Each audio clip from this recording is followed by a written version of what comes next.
Hello and welcome to James Hill Sports. I am joined by a special gentleman. He is Coach Al Williams. He's the head men's basketball coach at Xavier University of Louisiana, home of the Gold Rush. First and foremost, Coach, how are you and the gentleman doing today? Doing fine, doing fine. Today was a travel day, so it's been an early morning. Had to wake up around 3, get on a 5:20 flight, flying to Baltimore, D.C. area, and then fly from there to Hartford, Connecticut, and then just touched down here at the Mohegan Sun Arena Casino area in Connecticut. Coach Williams, tell everybody out there why you and your men's basketball team are in Connecticut, about to play in the arena and represent HBCU, if you will. Yes, sir. So last year, Chris Paul started the inaugural HBCU tip off and showcasing the talents that HBCUs have in this country. And so last year was the first year of it. He did smaller HBCUs where Division twos could go and showcase their talents, and he also did with the Division ones HBCUs. And so this year we got invited to participate in the Chris Paul HBCU tip off, and right here in Mohegan Sun in Connecticut. So we're thrilled to have this opportunity to showcase our brand of basketball, but also be a beacon of light for other HBCUs in the NAIA level, and definitely represent our university with this great opportunity. So we're thrilled to be here. It's a long travel day, but guys are excited to be here. Coach, with that opportunity, talk a little bit about Clark Atlanta is in the house, and also we understand that Johnson C. Smith is there. And it's a great opportunity and a great platform that CP3, Mr. Chris Paul, is able to share, so to speak, with you guys in Connecticut and basically with everybody in America. But tell us a little bit about it. So he invited 4 teams to come represent the Chris Paul tip off tournament. It's hosted by Boost Mobile, and the champs last year were Virginia Union, so they won last year, so they were able to get another opportunity to come back and be a part of this event. So you have the 4 teams, myself, of course, Virginia Union, Johnson C. Smith, and also Clark Atlanta. So you got teams from the SIAC and also the CIAA representing, and also the Red River and the NAIA. So it's good. Should be a good event. All 3 teams are very talented, very, very good, well coached teams, and so it should be a good early test for all parties to be able to come in and compete at a high level, and just kind of get a chance to see how good teams are, and what they need to work on and improve moving forward going into conference play. Now, Coach, currently your team is 3-0. Tell us a little bit about your schedule so far. You've also had some exhibition opportunities, a great showing at Notre Dame, and then also you look at even the HBCU games where you see Bonzi Wells and the team out of Memphis and Lemoyne Owen. But take us into your schedule so far, so good. Right. So this year was the first year we didn't have a returning All-American coming back to our program, whether that's All-American, Freshman of the Year, Defensive Player of the Year, All-Conference selection. We had a second-team All-Conference that's returning, and so the guys that were returning, this is the first year they had to play a bigger role. So a lot of our players are learning different responsibilities, different roles, and being able to step into that responsibility into the way that can help our ball club continue to with our success that we've had over the years. And so I wanted to get our team tested, definitely battle tested on the road first with the exhibition game against Lemoyne Owen, and their very hostile environment for their homecoming. And then prior to that, after that game, we came back home on a so that game was on a Saturday. Came back home on a Monday to play for our first home game against Crawledge Ridge, and then we flew out the next day, Tuesday, to go to Notre Dame to play on Wednesday. The Notre Dame was an exhibition game. Also, was a great experience for our guys. Had a really great showing where we were able to compete at a high level against a Power Five institution, and really give ourselves a chance to really see how good this team could really be at an early stage in the year. And then we came back and played Lamar Owen, who had beat us for their exhibition. We ended up returning the favor on Saturday against them. So we had 4 games in a week, really battle test our young men and seeing what kind of team we had, and they responded very well. And so now that we're in the midst of the season now, 3-0, got battle tested on the road and played 2 games at home, 3 games at home now. And so now with this opportunity here with the Chris Paul event, it's another opportunity for us to really challenge ourselves and see how good our team really can be. So again, we definitely understand that with these Division twos, they have the upper hand, but we're definitely up for the challenge. Coach, some of your student athletes include Mr. Xavier Reeves, Mr. Brian White. You look at TJ Jones and even Corey. Talk a little bit about what they're able to do so far in terms of going out there and executing your vision and playing the basketball and the style and the brand that you're teaching this team. So first talk about the 2 transfers. So Brian White transferred from Northwestern State University in Louisiana, and then also Xavier Reeves, Maryville University, Division III up in Virginia. Both of those gentlemen have come in and filled a void that we've lost with our 2 All-Americans departing our program. And so being able to bring some leadership, being able to bring some a calm to our young team, and just continue to, when things get a little rough, being able to hit timely baskets, to being able to be a coach outside of coach, where when things get a little rocky, they can able to have a voice and really help our team kind of stay the course and everything. So they've been outstanding so far. I still think there's definitely room for both of them to grow and take a bigger chunk of responsibility. So I continuously push them daily to take that challenge of stepping into that responsibility of what this team needs. And then talking about TJ and also Corey Wells, those 2 gentlemen, TJ's been in the program 4 years. Corey, this is now his 3rd year, and every year they've gotten better and better. TJ was freshman of the year his freshman year, helped us win back-to-back tournament championships. Corey was a part of one of those. And so just seeing their growth so far in this early season from where they were last year to this year has been nothing short of amazing, just because TJ, again, timely buckets, shooting the ball a lot better than he did last year. Corey, who carried a different type of role last year, has come in, and I challenged him to rebound the basketball at a high level, and he's been doing that so far this year. And so, but just not only those 4 guys, it's been a collective effort for sure. The biggest part of our game is, our defense has been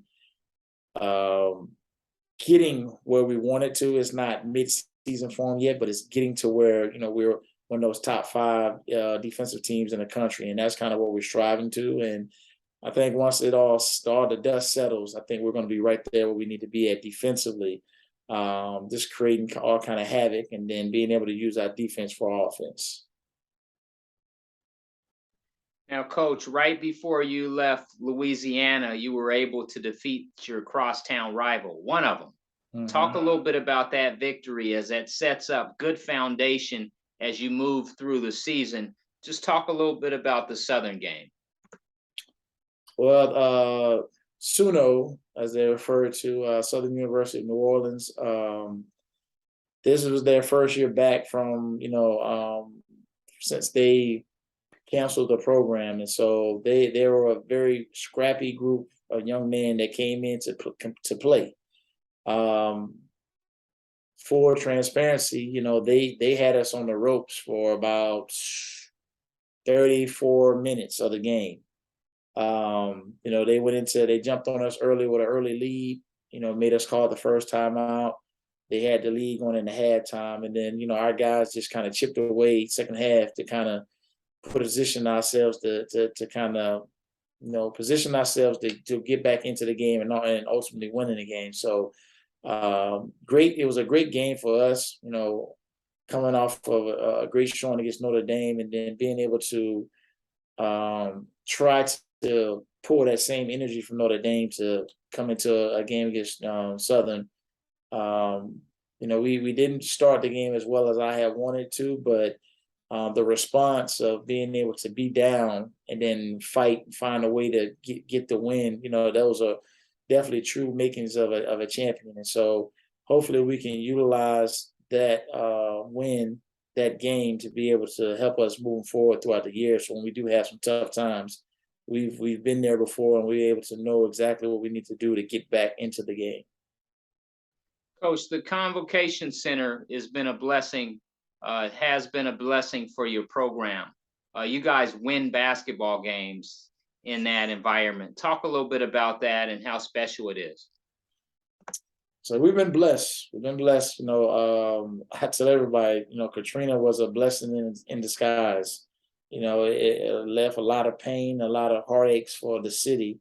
But we were able to, out of that, as they say, Phoenix out of the ash, being able to produce the Convocation Center. And so it's been a blessing for us, not only recruiting, but also our graduations, commencements, outside events, being able to have the university be able to have the community use our space, for their events and things like that. So not only from a basketball standpoint, our whole community has been able to utilize and benefit from it, and being able to,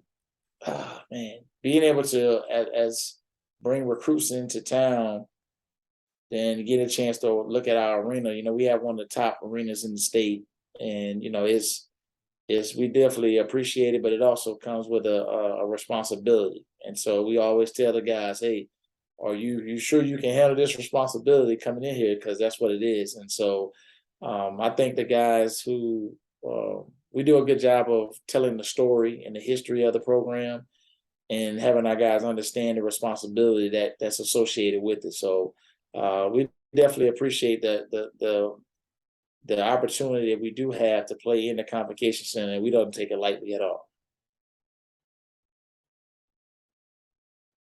Coach, as you know, I've covered HBCU football for years. There's a lot of tremendous gentlemen who are part of that legacy, and Coach Prime has been able to come in and get more light shedded, if you will, on HBCU. When you look at HBCU basketball, talk a little bit about it and what you see on the basketball court. Well, from all different divisions, I think a lot of institutions take HBCUs basketball lightly.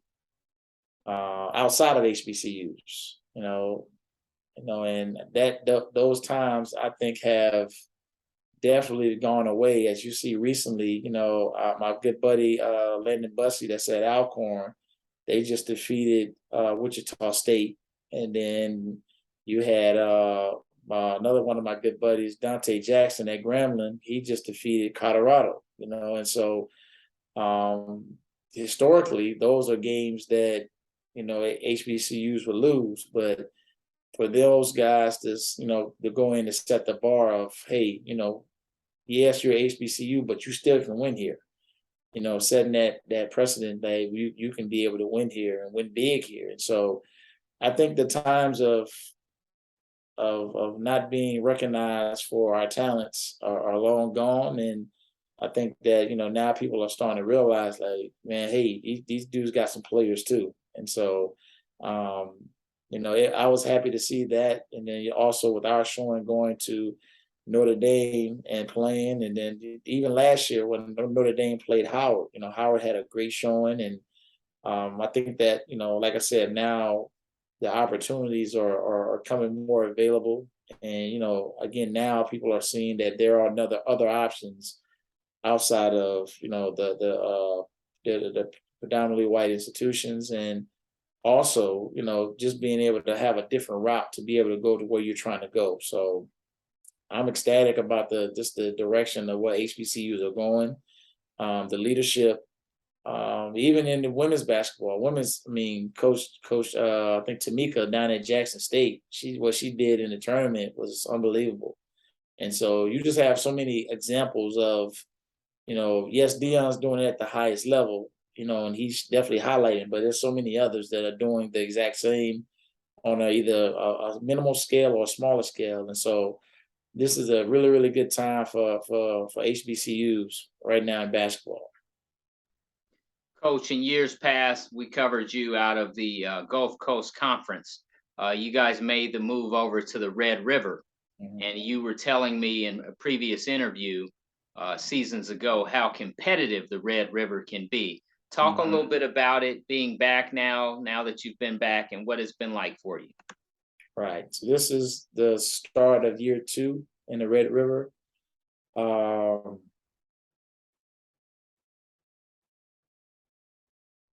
if there's a comparison of the two, Red River gives you a lot of different type of styles of play, versus the GCAC at times. Um, the Red River, what it has done for us, with us seeing those different type of styles of play, uh, really got us on a from game to game, got us to think differently about our scouting, our attention to detail when it comes to different opponents, and having us ready to play. And so, those are similar traits that you have going into the national tournament, where you have totally different styles of play, different systems, different offenses type things that you're going to be presented with other teams. So being able to see that on a nightly basis definitely felt like it prepared us for what we will be able to see on a nightly basis going from team to team, if we're able to continue to advance in the national tournament. And so, not taking anything away from the GCAC, it's just you're able to get a lot of different playing styles that ultimately prepare you. And if you're not, we played when we were in the GCAC, we went to different arenas, different regions of the country to play different styles of play to get us ready for those opportunities. So, but now with being in the Red River, you have those opportunities built into your conference. So you don't have to go as far as you would have normally would have to go because it's built right into your conference. Hey, coach, and you alluded to styles of play. How challenging is it to make it to Kansas City and be there in the thick of things when it's time to compete at the end of the year for a national championship? It's extremely competitive. It's extremely competitive. I know some coaches look like, man, man, y'all win 20 games every year. It's extremely hard to win at any level. I don't care if it's high school, junior college, postgraduate, D1, D2, D3, NAI. It's very difficult to win. And so when you have those teams that are the standard of winning, a lot of teams look up to that. And so, and then on top of that, a lot of teams respectively want to beat you because you're kind of the benchmark of winning. And so, just getting to Kansas City is a tall task by itself. Last 2 years we made it to the top 32. Came 2 years ago, came 1 point away, and then last year we were 9 points away from getting to the Sweet 16. And so now with the change of the tournament going from opening rounds to the final 16 going to Kansas City, it's made it it's made the tournament that much more exciting because you have to win your kind of opening round to get to Kansas City. So again, yes, you made it to nationals, but cream of the crop goes to Kansas City, and so that's something that we're striving to get to. You know, we've made the national tournament 4 out of the last 6 years, and you know we're trying to be amongst the Sweet 16, the Elite Eight, the Final Four, and ultimately trying to win a national championship. So we're working hard daily to try to reach those goals, and you know just continue to work. That's all we know how to do is continue to work. Hey, coach, you've had teams in front of a national championship audience before, and we've communicated on a national level on national television when I was with Black News Channel. But over the next few days, through Chris Paul and this opportunity, your team will be playing on national television, and that's a beautiful thing. Talk about the exposure and what this can do for your program as you move forward. It's an unbelievable opportunity. A lot of even though our most all of our home games are streamed online, but having the opportunity to play on a national stage where family members and everybody across the country can tune in to ESPN Plus to watch the game. So it's great exposure for our program, for our university. Especially we're coming on our 100th centennial of our existence at Xavier University of Louisiana. So being able to have this opportunity to not only showcase our talents on the highest level, but also against other HBCUs and also at this event, with Chris Paul has put on. So we definitely couldn't be more excited about the opportunity to compete at the national level and kind of show the world who Xavier University of Louisiana is. Coach, you just alluded to it. 100 years is a long time, but talk a little Mhm. bit about that experience with Xavier. And you were actually a student athlete. You went through Katrina, and you've come full circle, so to speak. The education, as well as imparting basketball and life and knowledge on to the next generation. But just talk a little bit about that 100 years and what that can mean and how special it is. When you when you start thinking about 100 years of our existence at Xavier, I just go back to think how many students, period, that have been impacted positively by our university. How many successful lawyers, doctors, judges, surgeons, entrepreneurs, the list goes on, pharmacists that have been produced because of the people at Xavier, the faculty, the staff, the custodian workers, the central plant folks, like the campus police. Everybody has played a role in the development of the students at Xavier, and so with it being 100 years, it is something that is kind of mind blowing because in our short time of existence, we have made such a positive impact on the community and also on the world. Where a lot of folks, when they see Xavier, they know exactly what Xavier it is, and so and you mentioned it, with me coming in as a transferring into Xavier from University of North Carolina Rocky Mount, having that opportunity to come in and attend a prestigious HBCU, learn the information that I received there, and then being able to come back as an assistant and now as a head coach, it has been a humbling experience for me because this school has done so much for me. I can't even begin to start to pay it back, and so every day, that I have an opportunity to help one of my student athletes or one of the student athletes in the department to just be successful or say an encouraging word or, uplift them and support them in any way we can, that right there is me doing my service, paying it back. And so, the school has done wonders for me. for my family, and I'm definitely indebted to the university for sure.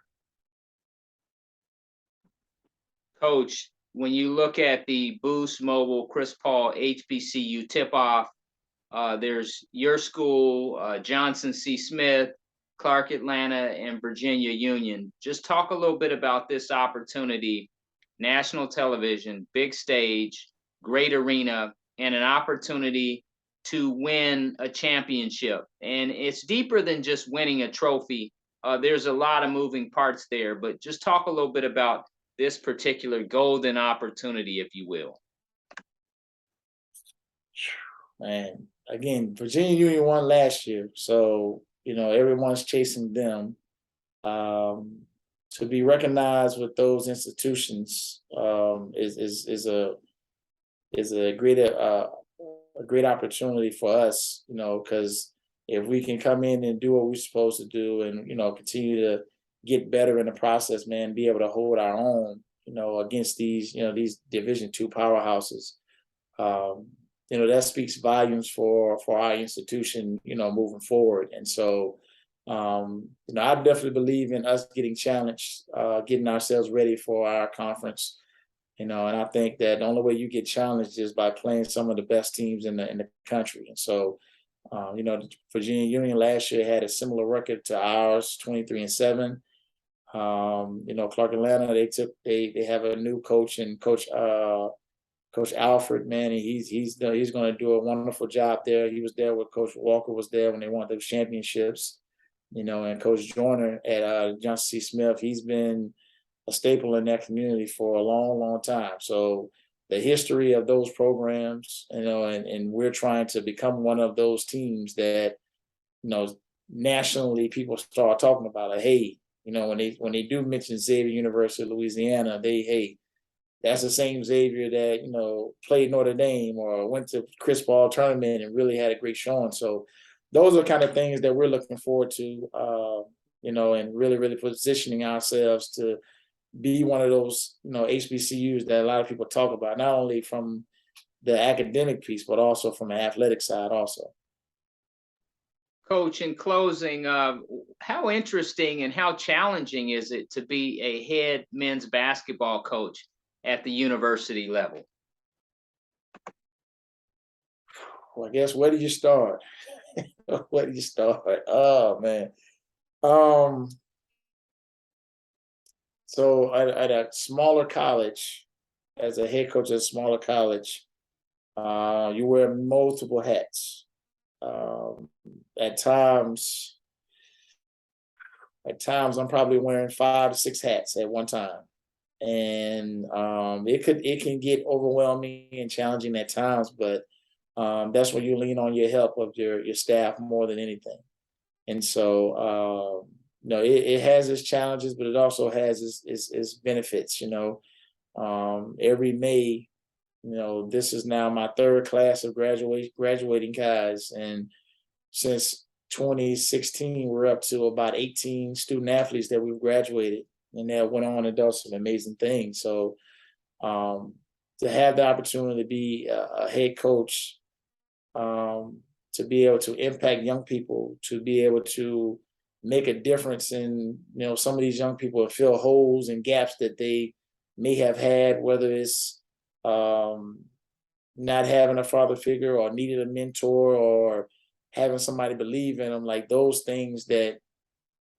That's what HBCUs do. That's the mark of HBCU right there. Being able to fill those holes, fill those voids, and then pouring into young people to help them have success and them reach their goals that they want to reach. So 5 years from now, they come back, or a year from now, after they get into the real world, they come back like, Coach, man, I really appreciated that push. I really appreciated you believing in me. I really appreciate you just pouring into me the information I needed for me to have success. And so it's a humbling experience, and I'm definitely grateful to have this opportunity, and definitely don't take it lightly.